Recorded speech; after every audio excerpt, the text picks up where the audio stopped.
What did you exactly want to present to the people here with this? Well, this is a bizarre story in a lot of ways, as you know, Mike. In fact, we're coming to King of Prussia at the Radisson Valley Forge tomorrow night, where we're going to be airing this documentary and doing a couple of panel discussions hosted by Franco Harris. It's all free of charge, and you can find out about it at our website, framingpaterno.com. And I have no connection, as you know, Mike, to Penn State. I went to Georgetown when I also graduated from Holy Ghost Prep. I know as a Bristol guy, you don't appreciate that. No, total rivals.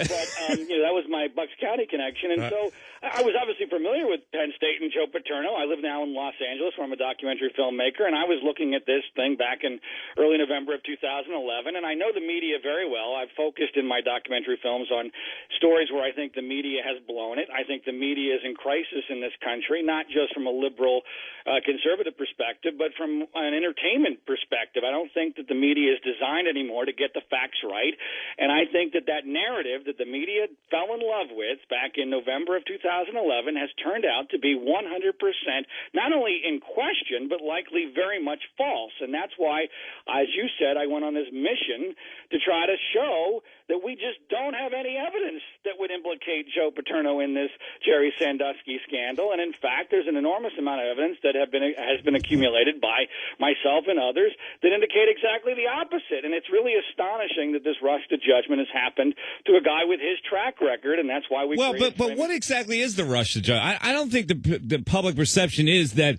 he caused this whole thing. I think the public perception is that because of his ambivalence to this, then he was complicit a little bit. Yeah, and I don't think. I mean, can you deny that? Well, here's the media in there. Yes, I can to a certain degree, but Mike, one of the problems here is everybody has a different view of what Joe Paterno was quote unquote guilty of, and so it's hard to have that conversation. So let me start from this premise, and I think you'll agree with this.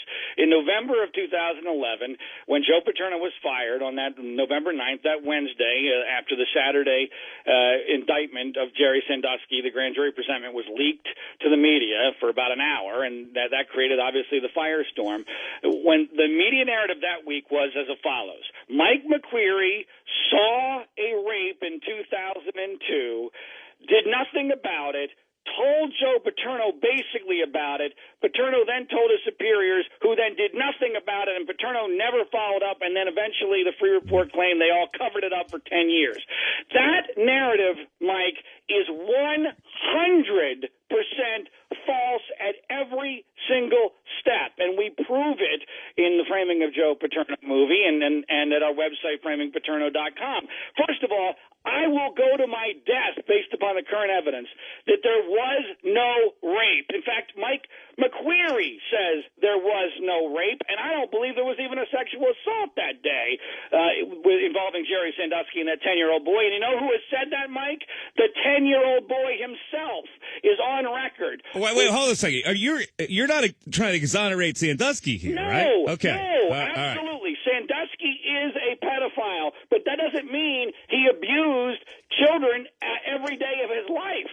He was, I believe, in a grooming set of circumstances that night when McQueary saw him. It was obviously inappropriate, but it was not a rape. There's no evidence it was a sexual assault. There's massive evidence that contradicts that notion, including from McQueary himself by his own actions and his own testimony. And Mike, as a lawyer, you should obviously respect the fact that as the grand jury presentment is a joke. A grand jury process is a joke. And what Joe Paterno was largely judged on was a 23-page document with only one side of this, where the prosecution had a huge incentive to manipulate and exaggerate what Mike McQueary testified to, and that's exactly what they did. And by the way, one of the many things we've learned since November of 2011 is McQueary got the day, the month, and the year of this alleged episode wrong. We have learned that the victim number 2, has come forward to not just Joe Amendola, Sandusky's attorney, but to a former FBI investigator, and on the record said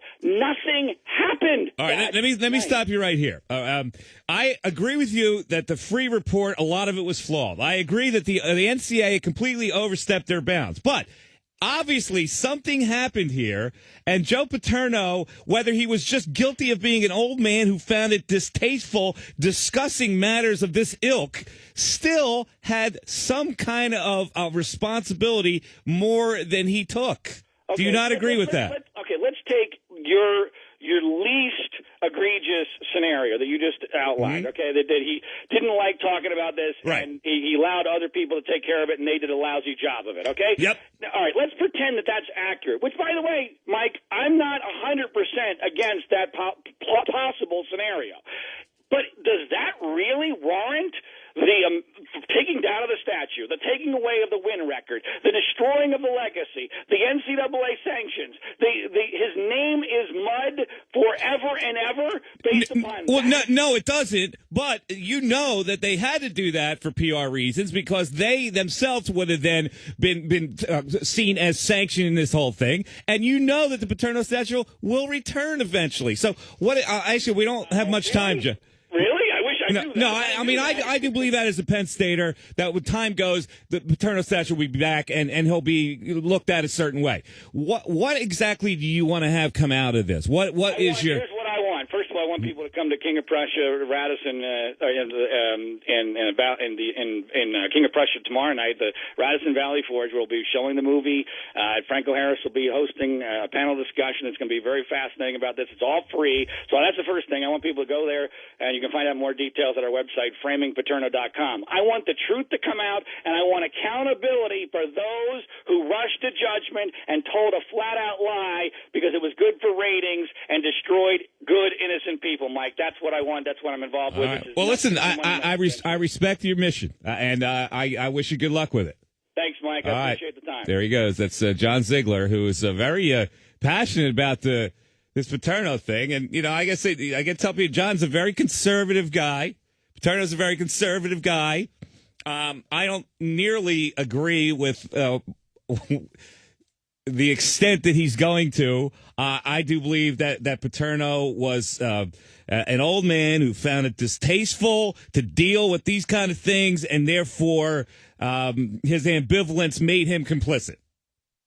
And at the time that Penn State had to fire him, they had to do it because they had to distance themselves from this whole thing, and they had to start healing right away. I do believe that history will look at Paterno differently.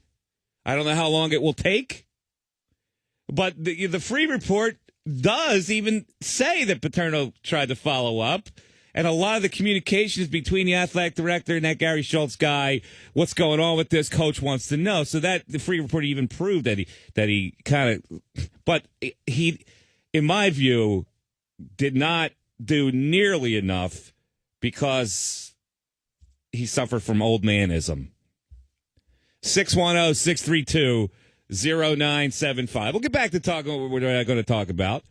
That was a little heavy. We've gone from fake man voices for Manti Te'o to the framing of Joe